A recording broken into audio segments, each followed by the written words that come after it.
इस वीडियो में हम विचार कर रहे हैं, मान लीजिए आपके चार्ट में 6th लॉर्ड और आपके सेकंड हाउस के लॉर्ड आपके सप्तम भाव में कंजक्शन में बैठे हों, तो इस प्रकार से कंजक्शन का जो प्रभाव पड़ेगा आपकी ओवरऑल लाइफ पर वो कैसा रहेगा।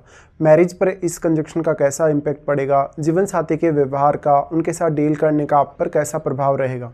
देखिए, यहाँ 6th लॉर्ड आपके सेकंड हाउस के लॉर्ड को कंजक्शन में लाकर ज्वाइन कर रहे हैं आपके सप्तम भाव में, तो निश्चित तौर पे इसका मैरिज पर काफ़ी स्ट्रॉन्ग इम्पैक्ट पड़ेगा और मैरिज के बाद की लाइफ पर भी। ऐसे में आपको ये देखना होगा कि यहाँ 6th लॉर्ड कौन सा प्लैनेट है और सेकंड हाउस का लॉर्ड कौन सा प्लैनेट है। वास्तव में सेकंड लॉर्ड आपके यहाँ पे 7th लॉर्ड के साथ मित्रवत हो सकता है, लेकिन जो 6th लॉर्ड है आपका वो मित्रवत हो भी सकता है और नहीं भी। ऐसे केस में जो प्लैनेट यहाँ सबसे ज़्यादा अपना इम्पैक्ट डाल पा रहा है सप्तम भाव में आने के बाद, उस पर आपको सबसे ज़्यादा ध्यान देना होगा।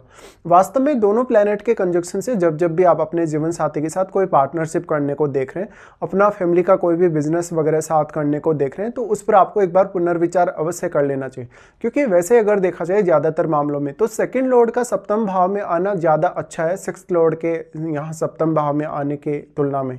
ऐसे केस पे अगर सेकंड लॉर्ड का प्रभाव ज़्यादा हो सप्तम भाव में आने के बाद, तो निश्चित तौर पे ये कंजक्शन आपके लिए काफ़ी सपोर्टिव साबित हो सकता है। फिर आप अपने जीवन साथी के साथ पार्टनरशिप भी कर सकते हैं, अपने फैमिली का कोई बिजनेस हो उसको भी आप अच्छे से हैंडल कर सकते हैं और उसमें भी आप अपने जीवन साथी से सपोर्ट प्राप्त कर सकते हैं।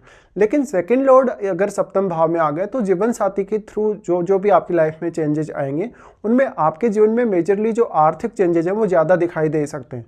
साथ साथ में आपका जो रहन सहन है, जो खान पान है या जो फैमिली का आपका रूटीन है, वो भी इससे काफ़ी ज़्यादा प्रभावित होने वाला है। अब यहाँ आपका जो सेकंड लॉर्ड है वो किस अन्य भाव का भी स्वामी है और आपका 6th लॉर्ड भी कौन से अन्य भाव को आपके चार्ट में रिप्रेजेंट कर रहा है, उस पर भी आपको विचार कर लेना होगा। साथ में जो सेकंड लॉर्ड है वो क्या वास्तव में सप्तमेश के साथ मित्रवत है या नहीं। अगर सेकंड लॉर्ड यहाँ सप्तमेश के साथ मित्रवत होगा तो कुछ हद तक इस बात की संभावना काफ़ी ज़्यादा बढ़ जाएगी कि आपका ये जो कंजक्शन बनेगा वो आपकी लाइफ में ज़्यादातर जो चेंजेस लाएगा वो पॉजिटिव होंगे। साथ साथ में यहाँ पर लेकिन यहाँ 6th लॉर्ड 7th हाउस में आ रहा है, ये थोड़ा रिस्की साबित हो सकता है। तो मान लो अगर 6th लॉर्ड का प्रभाव ज़्यादा है सप्तम भाव में आने के बाद, तो जब भी आप अपने जीवन साथी के साथ कंबाइंडली कोई फैसला लें अपनी लाइफ में, तो उस पर पुनर्विचार अवश्य करें। साथ ही इससे अब आपका जो प्रोफेशनल लाइफ है या जो आपका रूटीन लाइफ है, जो आपका दैनिक लाइफ है, वो काफ़ी इम्पैक्ट हो सकता है। साथ साथ में आपके स्वास्थ्य पर इसका प्रभाव पड़ सकता है, आपके आर्थिक फैसलों पर भी। इसके अलावा जो भी आप कर्ज वगैरह अगर लेंगे मैरिज होने के बाद या इवन मैरिज होने से पहले भी अगर आपके ऊपर कोई भी कर्ज होगा, तो उस पर आपको बार बार विचार करने की आवश्यकता होगी। निश्चित तौर पे 6th लॉर्ड का 7th हाउस में आना कभी कभी उतना ज़्यादा फ्रूटफुल आपके लिए साबित होगा नहीं। तो यहाँ सप्तमेश की जो स्थिति है आपके चार्ट में उसका स्ट्रॉन्ग होना बहुत जरूरी है। और सप्तम भाव में कोई इन प्लैनेट्स के साथ अगर अन्य प्लैनेट बैठा हो तो वो प्लैनेट भी आपके चार्ट में कौन कौन से भावों को रिप्रेजेंट कर रहा है, ये आपको जरूर देख लेना होगा। वास्तव में आपका 6th लॉर्ड का सेकंड हाउस के लॉर्ड को ज्वाइन करना आपकी फैमिली में काफ़ी ज़्यादा रिस्की कंडीशन को बढ़ा देता है। कहीं ना कहीं आपके आर्थिक स्थिति को लेके या फैमिली या लाइफ स्टाइल को लेके जो भी आपके मेजर फैसले लेंगे उन पर ये कंजक्शन का बहुत गहरा इंपैक्ट पड़ेगा। साथ साथ में जो दोनों ही प्लैनेट कंजक्शन में आ गए तो दोनों की जो वास्तविक प्लेसमेंट है वो यहाँ कैसी है। क्या वास्तव में इनमें से कोई ग्रह अस्त है, कोई ग्रह अगर वक्री है, तो आपको उस हिसाब से विचार करना रहेगा। और आपका सप्तमेश क्या आपके चार्ट में 11th हाउस में है, क्या 5th हाउस में है, क्या लगन में है, या किसी भी अन्य भाव में अगर आपका सप्तमेश बैठा हो, तो आपको ये जरूर विचार कर लेना चाहिए कि 7th लॉर्ड आपका सेकंड हाउस से 6th हाउस से कोई भी संबंध बना रहा हो या सप्तम भाव से अगर कोई भी संबंध बना रहा हो तो किस प्रकार का प्रभाव वो यहाँ डाल सकता है। वास्तव में अगर आपका सप्तमेश मान लो आपके 11th हाउस में बैठा हो, आपके 10th हाउस में बैठा हो या इवन आपके 9th हाउस में बैठा हो या इवन आपके लगन में बैठा हो, तो काफ़ी मेजर प्रभाव वो आपके 7वें भाव के लिए ला सकता है। ऐसे केसेस में अन्य जो भी प्लैनेट आपके लगन में भी अगर कोई भी प्लैनेट स्थित होगा तो उनका प्रभाव भी आपके सप्तम भाव पर तो अवश्य ही पड़ेगा।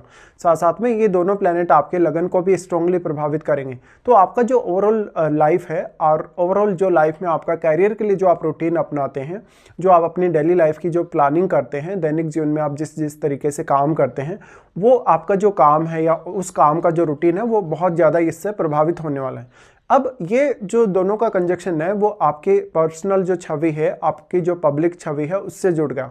तो क्योंकि आपके लगन पर इन दोनों का ही प्रभाव है, ऐसे में लगन में बैठा हुआ प्लैनेट भी आपके लिए उतना ही ज़्यादा इंपॉर्टेंट हो जाएगा इस स्थिति में। और साथ में अब लग्नेश आपका कितना ज़्यादा स्ट्रॉन्ग है। मान लो अगर आपका लग्नेश बहुत ही स्ट्रांग हो और अगर सप्तमेश भी आपके चार्ट में काफ़ी स्ट्रांग स्थिति में बैठा हो, तो इन दोनों प्लैनेट की वजह से जो भी आपको कुछ डिफिकल्टीज आएंगी, कुछ समस्याएं आएंगी, कुछ कॉन्फ्लिक्ट वगैरह होंगे, तो उनको अच्छे से आप संभालने की क्षमता फिर भी रखेंगे। लेकिन दोनों ही प्लैनेट किस प्रकार के प्लैनेट हैं? अगर ज़्यादातर स्थितियों में दोनों ही प्लैनेट अगर शुभ प्लैनेट होंगे तो वो ज़्यादा अच्छा प्रभाव दिखा सकते हैं किसी भी क्रूर ग्रह की तुलना में। साथ में आपका सप्तमेश भी किस प्रकार का प्लैनेट है और सप्तमेश आपका चार्ट में कैसे स्थिति में है। इसके अलावा आपको देखना होगा कि कौन कौन से ऐसे ग्रह हैं आपके चार्ट में जहाँ वो विभिन्न भावों से आपके सप्तम भाव पर अपनी दृष्टि डाल रहे हैं, तो आपको इस हिसाब से विचार करना रहेगा। मेजरली अब यहाँ जो प्लैनेट विशेष है उसका रोल तो वैसे सबसे ज़्यादा है ही, लेकिन कौन सा प्लैनेट ऐसा है जो सप्तम भाव पर ज़्यादा से ज़्यादा अपना स्ट्रॉन्ग प्रभाव डाल रहा है। तो अगर सेकंड लॉर्ड का प्रभाव यहाँ ज़्यादा है आपके सप्तम भाव में आने के बाद, तो निश्चित तौर पे इसका जो फायदा है आपको अपनी डेली लाइफ या डेली रूटीन में मिल सकता है। और सेकंड लॉर्ड के सप्तम भाव में आ जाने से आपकी जो आर्थिक स्थिति होगी या जो आर्थिक रूप से फैसले होंगे, फैमिली या लाइफस्टाइल जो आपकी होगी, वो जीवन साथी से आपकी तुलना में ज़्यादा प्रभावित होने की संभावना होगी। तो इस हिसाब से इस प्रकार के कंजक्शन पर आपको विचार करना रहेगा।